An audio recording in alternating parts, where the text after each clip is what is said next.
नमस्कार, आप देख रहे हैं अनंत समाचार और मैं हूं आपके साथ विशाखा चौधरी। आज हम बात करने जा रहे हैं हमारी तरफ बढ़ते एक खतरे यानी बर्ड फ्लू के बारे में। जी हां, अभी समूचे देश के साथ ही उत्तराखंड में भी बर्ड फ्लू दस्तक दे चुका है। पूरा विश्व अभी कोरोना के संकट से बाहर भी नहीं आ पाया था कि अब एक और संकट गहरा रहा है। इंसान के बाद अब कुदरत पक्षियों पर कहर बरपा रही है। जी हां, अब देश के अलग अलग हिस्सों में बर्ड फ्लू का खतरा पनप रहा है। राजस्थान, मध्य प्रदेश के बाद अब केरल और यहां तक कि उत्तराखंड में भी बर्ड फ्लू का कहर देखने को मिल रहा है। हाल ही में उत्तराखंड में कुछ कौवों के एकाएक मरने से प्रशासन अलर्ट मोड पर है। इसके साथ ही राजाजी नेशनल पार्क में भी कुछ पक्षियों के मृत अवशेष मिले हैं, जिन्हें भोपाल टेस्टिंग के लिए भेजा गया है। यदि हम बर्ड फ्लू की बात करें तो बर्ड फ्लू को एवियन इन्फ्लुएंजा भी कहा जाता है और इसके कई प्रकार हैं, जैसे H7N3, H7N9, H7H9 और H9N2, जिसमें H5N1 वायरस को सबसे अधिक खतरनाक माना गया है। हर बार यह वायरस एक नया स्ट्रेन बदलकर आता है और आपको बता दें कि इसकी लगभग 2 प्रॉपर्टीज होती है, जिनमें एंटीजेनिक शिफ्ट और एंटीजेनिक ड्रिफ्ट शामिल होता है। सबसे पहले यह वायरस इटली में एक पक्षी में पाया गया था, जिसके बाद उसकी मृत्यु हो गई थी।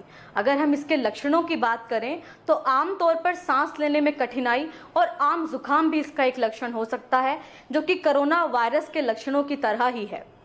इन्फ्लुएंजा ए संक्रमण रोग है और यह कुछ इस प्रकार का संक्रमण होता है कि इसका कुछ संक्रमण पक्षियों, कुछ का मनुष्यों और कुछ का अन्य जीवधारियों को मारने में सक्षम होता है।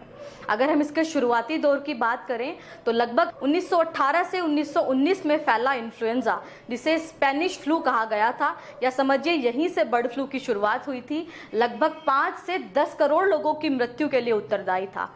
इसके बाद इसी प्रकार का इन्फ्लुएंजा को एशियाई फ्लू कहा गया, जो 1957 में लगभग 10 लाख लोगों की मृत्यु का जिम्मेदार बना, और इसी क्रम में हांगकांग फ्लू ने भी 1968 में लगभग 10 लाख लोगों को मौत की नींद सुला दिया। कोरोना वायरस की तरह ही यह वायरस भी चीन की ही देन है। जी हाँ, यह वायरस भी सबसे पहले चीन में ही पक्षियों से इंसानों में फैला। 2013 में चीन में ही ऐसा सबसे पहला मामला सामने आया जिसमें यह वायरस पक्षियों से इंसानों में ट्रांसमिट हुआ, जिसमें एक संक्रमित पिता से एक संक्रमित हुई 32 साल की महिला की मौत हो गई।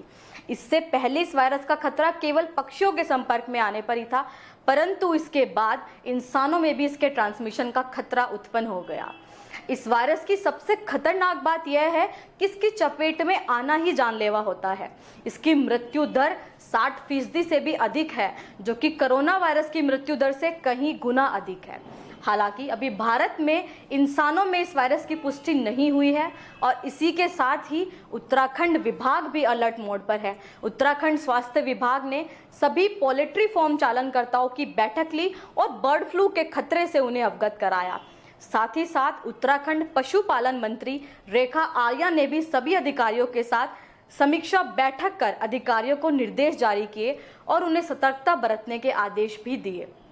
लेकिन बर्ड फ्लू का खतरा, जहां वातावरण में एक वायरस पहले से ही मौजूद है, उसी के साथ एक अन्य वायरस जब वातावरण में दस्तक दे चुका है, तो हमें बहुत सतर्क और सावधान रहने की आवश्यकता है। इस बुलेटिन में इतना ही। और अधिक खबरों के लिए जुड़े रहिए अनंत समाचार के साथ। नमस्कार।